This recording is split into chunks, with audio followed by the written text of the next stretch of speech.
નમસ્કાર મિત્રો ગુજરાત में 27 પહેલી અને બીજી તારીખે માવઠાની આગાહી છે। મિત્રો સ્ક્રીન ઉપર તમે ગુજરાતનો બિલકુલ લાઈવ સેટેલાઇટ મેપ જોઈ રહ્યા છો। અત્યારે ગુજરાતમાં ઠંડીનું પ્રમાણ ઓછું થઈ ગયું છે, કારણ કે મિત્રો ગુજરાતમાં પશ્ચિમનો પવન ચાલુ થઈ ગયો છે અને વાદળા પૂર્વ તરફ ગતિ કરી રહ્યા છે। મિત્રો ગુજરાતમાં 27 પહેલી અને બીજી તારીખે માવઠાની આગાહી છે। ઘણી જગ્યાએ વાદળા છવાયેલા જોવા મળશે, કારણ કે મિત્રો અત્યારે એક વેસ્ટર્ન ડિસ્ટર્બન્સ સક્રિય થઈ ગયું છે અને ધીરે ધીરે તે ગુજરાત તરફ આવી રહ્યું છે। મિત્રો પહેલી તારીખે આ વેસ્ટર્ન ડિસ્ટર્બન્સ ગુજરાતની ખૂબ જ નજીક આવતું રહેશે અને મધ્યરાત્રિએ તે ગુજરાતના કચ્છમાં થઈને પ્રવેશી જશે, જેના કારણે કચ્છમાં અતિ ભારે માવઠાની આગાહી છે। ધીરે ધીરે સમગ્ર ગુજરાતમાં આ વેસ્ટર્ન ડિસ્ટર્બન્સ ફેલાઈ જશે। મિત્રો 27મી તારીખે અને સાંજે 5 વાગે સલાયા, મોરબી, જામનગર, કુડા, વિરમગામ, સુરેન્દ્રનગર, અમદાવાદ વગેરે વિસ્તારોમાં મિત્રો હળવા વાદળા છવાયેલા રહેશે તથા ક્યાંક ક્યાંક માવઠા જેવું વાતાવરણ રહી શકે છે।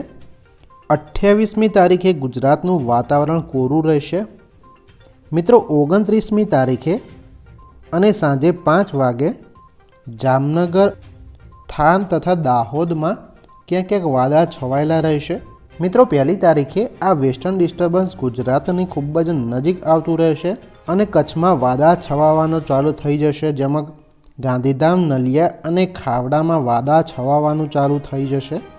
સાંજના સમયે મિત્રો વાદળાની આ તીવ્રતા વધતી જશે અને નલિયા, ખાવડા થઈને આ સિસ્ટમ પ્રવેશી જશે, જેના કારણે અહીંયા ભારે માવઠાની આગાહી છે। રાતના સમયે નલિયા, ખાવડા, ચારણકા અહીંયા માવઠાની આગાહી છે। મિત્રો સવારે 7 વાગ્યાની આસપાસ જૂનાગઢ, દ્વારકા, જામનગર, ગાંધીધામ, નલિયા, ખાવડા, ચારણકા, થાન, મહેસાણા, અમદાવાદ, પાલનપુર વગેરે વિસ્તારોમાં મિત્રો અતિ ભારે વરસાદની આગાહી છે। સવારે 11 વાગ્યાની આસપાસ આ સિસ્ટમ ધીરે ધીરે આગળ વધતી જશે, જેના કારણે મહેસાણા, અમદાવાદ, પાલનપુર, ચારણકા, ગાંધીધામ, જામનગર, થાન, જૂનાગઢ, દ્વારકા, ઉના વગેરે વિસ્તારોનો વારો આવી જશે। મિત્રો સવારથી લગભગ સાંજ સુધીમાં ગુજરાતમાં લગભગ દરેક વિસ્તારોનો વારો આવી જશે અને દરેક જગ્યાએ માવઠાની આગાહી છે। રાત્રે વડોદરા અને દાહોદમાં માવઠું થઈ શકે છે। ત્રીજી તારીખે પણ દાહોદ, વડોદરા અહીંયા માવઠું થઈ શકે છે। ત્રીજી તારીખે અને બપોરથી ગુજરાતનું વાતાવરણ કોરું થઈ જશે। તમે મિત્રો ચેનલને સબસ્ક્રાઈબ કરી લેજો, કારણ કે હવામાનમાં કોઈપણ પ્રકારનો ફેરફાર હશે તો તમને આ ચેનલ પરથી વિડીયો મળી જશે।